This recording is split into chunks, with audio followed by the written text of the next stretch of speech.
What up, y'all? Once again,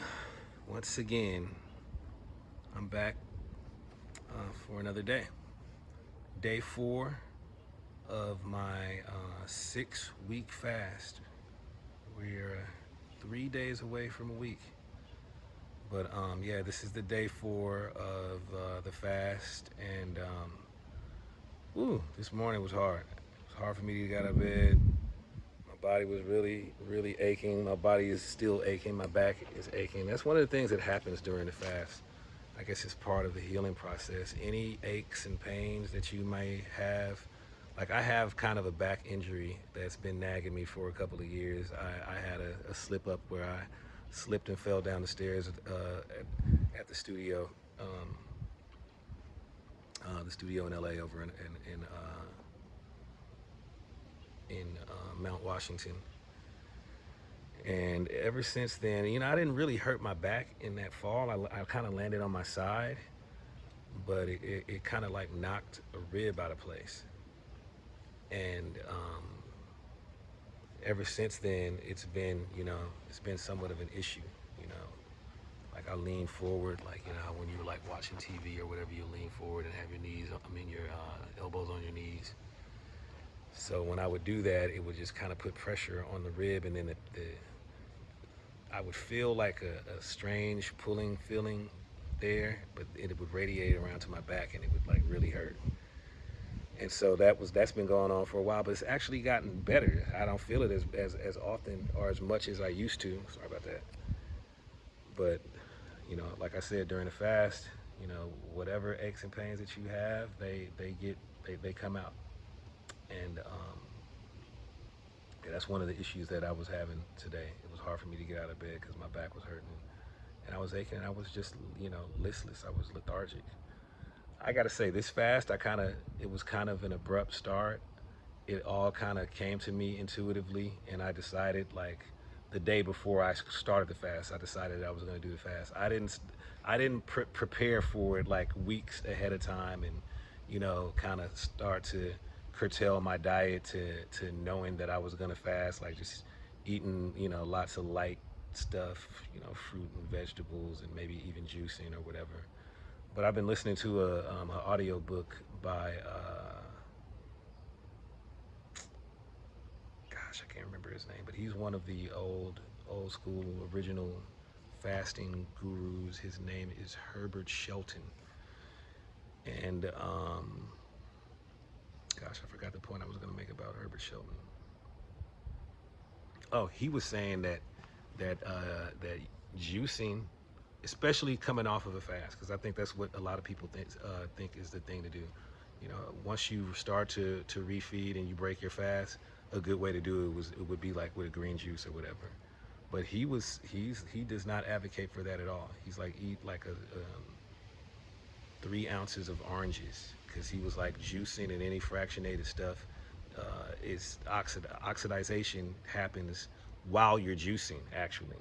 Like it doesn't even have to sit out for a while. It's like during the juicing process, fruit and vegetable extracts begin to oxidize, and he's like, you want to have strictly fresh things.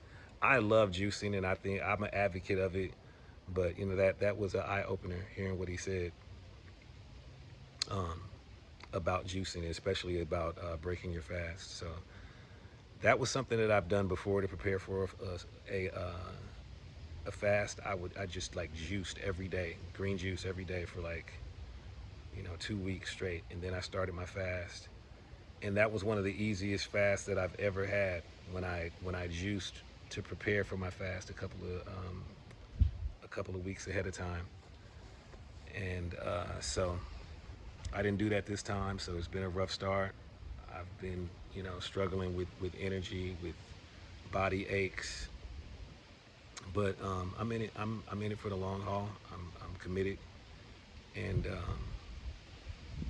I all I see is success. I can see the finish line. I can see it being done. I can see, you know, the purpose. This is very intentional. I can see the purpose of it being fulfilled. To be able to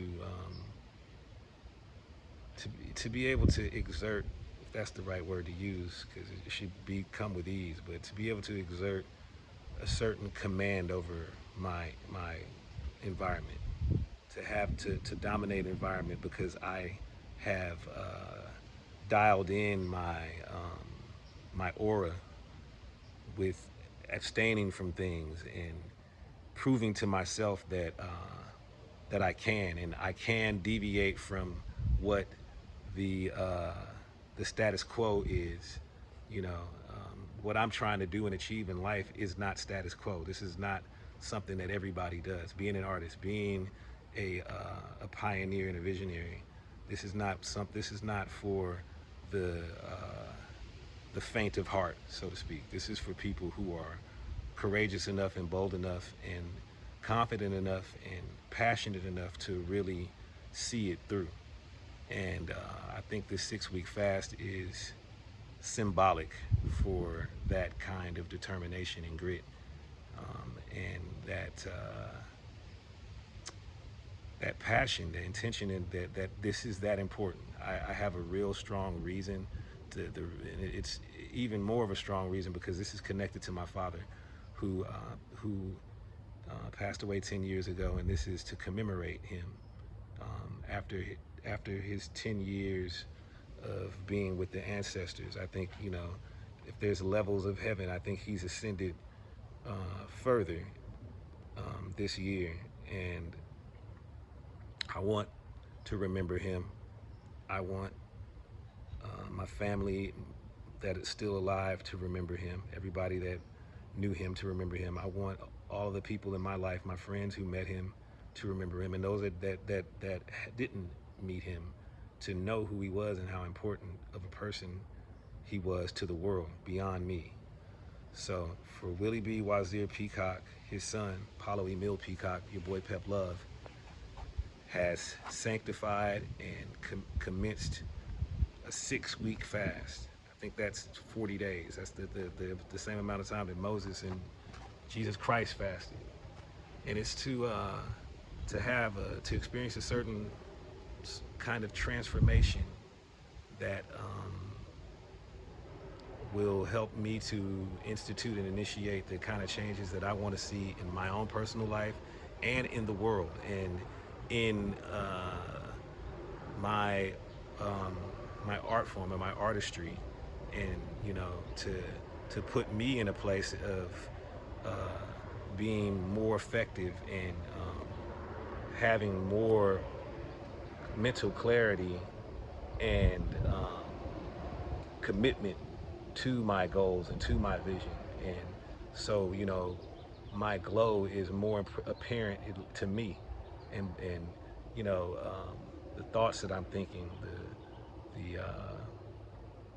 the repetitive ways in which I think are affected by this fast, and you know, in the days, months, years to come, that you know, the lifestyle that I'm living is conducive to what, you know, the change that I want to affect in the world, and the artistry, the caliber of artistry that I know that